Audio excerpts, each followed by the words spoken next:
Knock knock. I don't know how to start videos. Steven Universe gets a lot of hate and a lot of love. Let's see if we can work out why people have such polarizing opinions. Now, I don't think it's this, but let's tackle the most obvious reason for the hate first, and that would be the political stuff. It's no secret that Steven Universe is pretty left-leaning. If you're familiar with the feminist movement, there's a push for diversity in characters, and that's visible here. You generally don't see fat characters unless it's for a plot reason, and you generally don't see very emotional boy characters or majority female casts outside of harems. Also, perhaps more significantly, there's a lot of obvious subtext moments that are about feminist talking points. Now, I'll be the first to say that I don't associate with this kind of thing. Hell, I'm the total opposite of this ideology. Okay, I mean, maybe not that opposite. Sorry. Point is, personally, I don't care what kind of ethics or political message your show tries to represent. You know, when you're actually arguing ethical or political points, it matters, because convincing other people can save lives and livelihoods and generally move society in a bad direction. But if you make a stupid joke about the wage gap, I don't care as long as it's funny. Like this clip of a 12-year-old drowning in pussy. I mean, yes, it's spreading misinformation, but it's a creative medium. Trying to boycott people and restrict what they can do on any level is unnecessary. Unless you're making a documentary, something which is designed to be factual, it's everyone's responsibility to take the political message of any piece of art with a grain of salt. Trying to control it just so other people don't have to think makes you no better than Anita Sarkeesian. And if your argument is, well, it's aimed at kids, they don't know any better, yeah, there are these things called parents that children spend the majority of their life with. If anyone is responsible for how they interpret the world, it's them. You'll never be able to defend a child from misinformation. Misinformation is everywhere. What's important is that they're given critical thinking skills to question everything, discuss, and search out evidence. Let artists do whatever they want. That's their fucking job. I don't know why I went on that tangent, that was kind of irrelevant. Also, if you want to talk about fandoms and shit, go see the start of my Undertale video. I just want to talk about the show itself right now and people's negative reactions to it. See, now I don't think that's where the hate really comes from. If I actively search for Steven Universe hate, a couple of things regularly come up, but the politics seems to be only one of the many criticisms, and only ER really made it a big focus. And ER is... Look, I love you, man, but you want to tell me why everything you've heavily criticized, even on a story level, is something that you think has left-wing politics? You know, I'm kind of sensing a pattern here. To be honest, I'm not particularly interested in offering counter-arguments to pre-existing arguments anyway against Steven Universe. There's a lot of them, and some of them I think are fallacies that I'll handle in other videos. I just did politics because I think that's kind of the elephant in the room that I should at least address. Anyway, I'm just going to offer my own explanation and back it up with a bunch of examples. So, what do I think it is? Well, I think Steven Universe started out flat out bad. And if you know me, I rarely use that word. For something to actually qualify as bad, I literally have to prefer doing nothing than watching the show in question. See, I really love the show now, but the fact I managed to get through the earlier episodes was really lucky. I had a lot of people talking about it. I saw part of Jailbreak, one of the last episodes of the first season, and it looked interesting, and finally one of the YouTubers I've been subscribed to since a young teen uploaded a video of it, and I was like, fuck it, and downloaded the entire season. So I got through the first episode and I was like, wow, this is shit. And then I got to episode 40 and I was suddenly crying. See, I really did not like the first episode, but the combination of wanting to see what the fuss was about and already having the entire season, and just generally my curiosity whenever I run into something so bad and yet so popular, I just said, whatever, lowered my expectations and just rolled with it. And I am definitely not the only one who hated the start. I effectively got 4 of my friends to watch the first episode and no one wanted to watch the next one. In contrast, I then got them to watch Infinity Train, something I considered to be an amazing first episode, and all of them wanted to watch the next one. Sucks to be them, there wasn't a next one. Aww. Furthermore, if you rank all the current episodes of Steven Universe by whatever, their user scoring system, you have to go down 53 episodes to find anything before episode 24. It is objectively provable that even among the fans, the later episodes were far better received than the earlier ones. See, episode 24 is the turning point of the series. You have to get to specifically this point if you're thinking about pushing yourself through the series.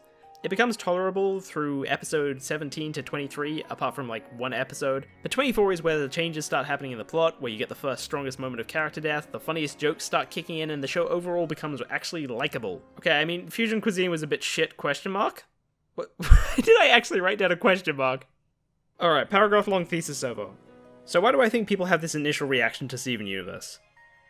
Okay, there are 2 major factors. Firstly, I think the characters are incredibly unlikable. I mean, I imagine if you didn't find this, you're probably just a more tolerable person. You can take that as a compliment. But most of us seemingly just can't put up with this kind of shit. Steven, the main character, is the worst offender of this. He's so incredibly whiny and socially inept. In one episode, he continuously disobeys his guardians who tell him not to do things because it's dangerous, and for what? Literally, he wants to eat breakfast with them. Like, the gesture is nice, but going this far for it when people have already told him no is a level of self-entitlement and incompetence that I just can't... He clearly does this for his sake and no one else, and he is constantly doing stupid shit throughout this part of the series. Oops, touched a thing that they told me not to. Oops, didn't bring literally the one thing I was required to bring with me and brought a whole bunch of other random shit instead. Even brought something as unnecessary as a stuffed toy. I mean, sometimes he shows genuine incompetence, and sometimes he saves the gems, but even then it's because he's angry because his fucking ice cream freezer got destroyed. Nope, no genuine concern for other people here. But any moment of competence is greatly outweighed by his other failures and general whininess. Here's Steven and Amethyst, literally pressuring a shopkeeper who just closed into giving them something off menu just by constantly repeating it. No arguing, and no reasoning, just repeat fucking whining. The lack of manners and social understanding from this kid is fucking astounding. Literally, your first introduction to him is him whining about how his favorite brand of ice cream isn't in stock, and he's just so cringy. He's constantly trying to look cool when he's very clearly not. Can you stop the smooth voice and too cool for an attitude? You're ordering pizza! And look, I get that basically every instance of him doing this is under the pretense of a joke, but unless the character themselves is joking about being whiny and cringy, they're still a cringy and whiny character. It's just mildly funny as well. The humor is the one thing that's still enjoyable about the early episodes, but when I don't like the characters, it does make it a little hard to enjoy the jokes or care about anything that's happening to them. The only way you could make this character more annoying is if there were multiples of him. Which, thank God that oh my fucking god! The universe hates me as much as I hate this universe. I get that you can do some level of justification with characters doing unlikable shit. I've gotten top comments twice before about me being too harsh on kids being kids, so maybe it's too far for me to say people should hate them, but that doesn't mean I want to spend time with them. You wouldn't want to spend time with a child like this in real life, so why would you sit down and watch them as your entertainment? That's a rhetorical question for about 1 to 5% of you. And besides, compare this to like PD. You get cash. Cash that can't buy back what the job takes. Not if you rode every seahorse in the world. Whoa. Whether or not Steven is justified in being a brat, who would you rather spend time with? Can you show me something cool? Like the boomerang blade! Steven, you know that's not a real sword technique. Boomerang blade! Boomerang blade! See, now around the episode 17 point, this starts to shift. You get less annoying and obnoxious scenes, and he shifts into something more playful and friendly, and his kindness and understanding as a character really starts to flower. In the test, he straight up sacrifices his own concerns to make his guardians feel better about their concerns. In other episodes, he talks to and helps Sadie, he shares open dialogue and has a discussion with Lapis to solve a problem, he has a willingness to help in situations that other characters dismiss as lost causes. Anytime he screws up past this point is because the situation was legitimately complicated, as opposed to, oh man, this is really dangerous and everyone's angry at me, but I really want to have breakfast. In Mirror Gem, it's completely understandable to slap away Garnet. She tries to force Steven to do something without explaining the reason, and the Mirror Gem he's protecting clearly has thoughts and feelings and doesn't want Garnet to take it away either. Even then, he apologizes immediately, and when his actions here later do cause a problem, he takes responsibility and sets out to fix what he's done. Any petty disputes in later episodes is caused by other characters and is no longer caused by Steven. In fact, they're helped by him. And so what we're left with is what Steven always should have been. A kind and sweet kid who does things in the interest of others and is the true voice of reason and morality. Who will be the bridge between our world and the spirit world? Actually, it's kind of scary how well that works. But yeah, if you're still saying it's fine to have this bratty kid as the main character, you tell me what you prefer more between these two phases. I get you could call this character development, but 1, I was not invested at all in Steven until he became this, so I don't care for his change outside of the fact that now the show itself is better. And 2, there's no clear line of logic that created this change in Steven. He just kinda changes. The strongest character developments are those with the big, understandable changes. Even if you count this as character development, I guarantee no one noticed it. They just simply started to like Steven more. Alright, Steven done. Next worst offender would probably be Garnet. Now, I fucking love Garnet. I think she's fantastic, and if I ever do a top 10 protagonist list, I'll no doubt put her somewhere on it. But just like Steven, I hate the way she starts out. She is just so goddamn boring. She feels like a cardboard cutout. Hell, sometimes she even looks like it. She has one mode, serious, that's it. She doesn't feel human at all, and I swear she only smiles like 7 times before episode 24. See, the thing is, personality doesn't make a character, or at the very least, it's not everything. It's just the first thing everyone thinks of because it's immediately obvious from looking at a character. But just by looking at every mundane cartoon ever, you can see differing personalities is something that everyone does. It's not the key to a good character. Just because Garnet is serious and stoic, i.e. a personality, doesn't make her a good character. You know what is though? Opinions. Especially those shown through actions. What makes Zuko interesting isn't because he's hot-headed and angry, it's how he feels about honor and destiny, his commitment to his goals and why, his love-hate relationship with his father, and what he wants from life. That is what truly makes a character. Opinions. Garnet has fucking none! She's just a serious piece of cardboard that does her job and very occasionally shows mild affection for Steven.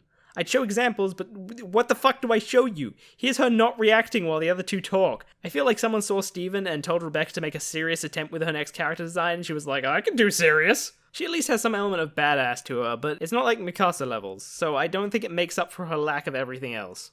Literally, about the only hints of brief emotion you get from Garnet are these. In your own Steven-y way.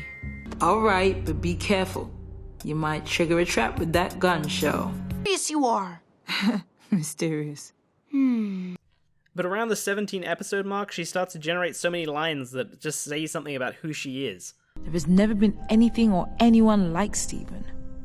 We don't know what he needs. Holy shit, an opinion! I write YouTube comments and even I'm happy to hear her do this.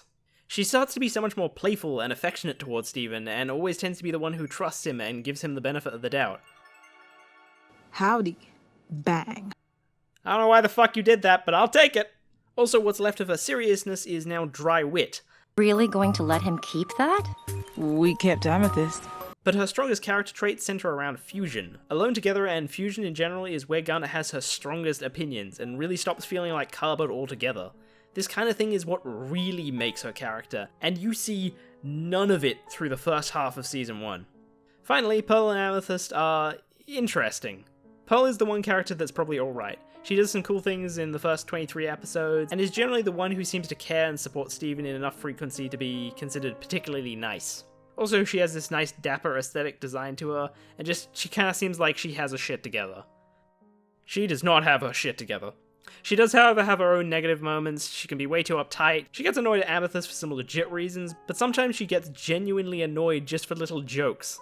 But overall, she rides the line between good and bad. Amethyst, on the other hand, is a slob, and can be incompetent, is incredibly immature, and this changes a little bit, but not by much, and I'm not particularly surprised that the fanbase thinks she's kinda... Armrest is purple. The main issue with both these characters, though, is the constant bitching about nothing. It's petty, it feels like wasted time, and it makes them look immature. And this time, no one could brush that criticism off with, oh, they're just kids, because the gems are literally thousands of years old. Ha! Fuck you! No, actually, it'll be interesting to see what people say to that, because I've been thinking a lot lately about my thoughts on melodrama. Although, as annoying and unredeeming as the melodrama is, I honestly can't fault this part of the series. The fighting between Amethyst and Pearl is important to deeper core issues to this character.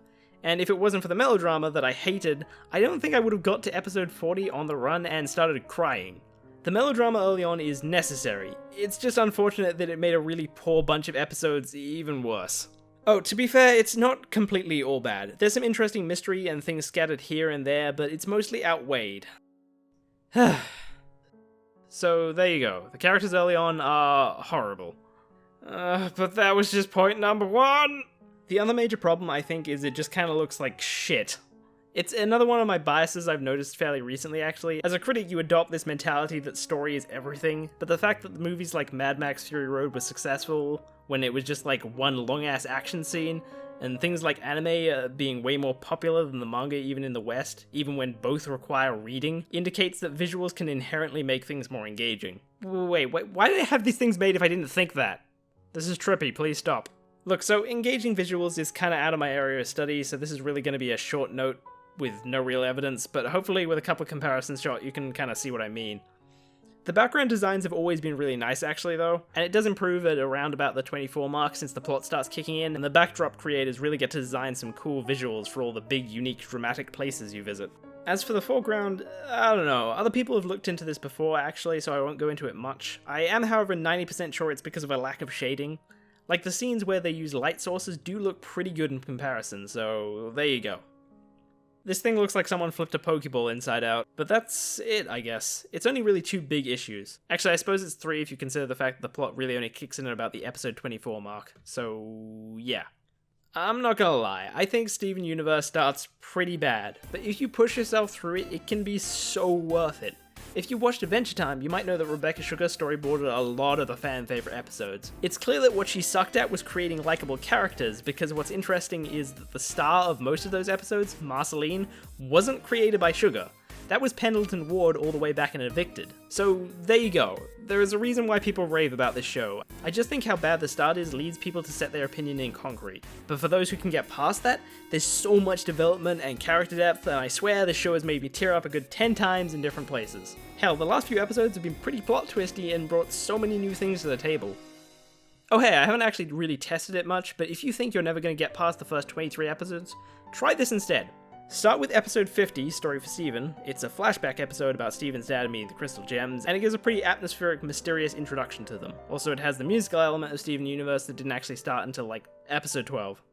Steven's dad makes for a much less abrasive main character, and because it's a flashback, you end up getting enough of the lore and exposition to hopefully join up the dots. Because after you finish that episode, you can head straight to episode 24, An Indirect Kiss. This isn't exactly the best starting place to be introduced to Steven, because he doesn't do anything particularly nice here, but the plot starts moving straight away, and you'll get something to like Steven after 2 episodes. You will be confused about some aspects, especially a lot of the smaller stuff like names and places and small gym-related exposition, and you'll want to go back and watch Giant Woman when you're a couple of episodes in so you can understand the fusion system, which is really important. But other than that, I think that would work. All theoretical, haven't tested it. I'm sure it's not how the creators intended you to watch it, but between that and not experiencing it at all, I don't know, give it a shot. I was gonna give some kind of Nerd Writer-esque final line, but it's 2 o'clock as I'm scripting this, and it's not really me, so... go watch Steven Universe, you toaster-coughing transcendental slug humpers.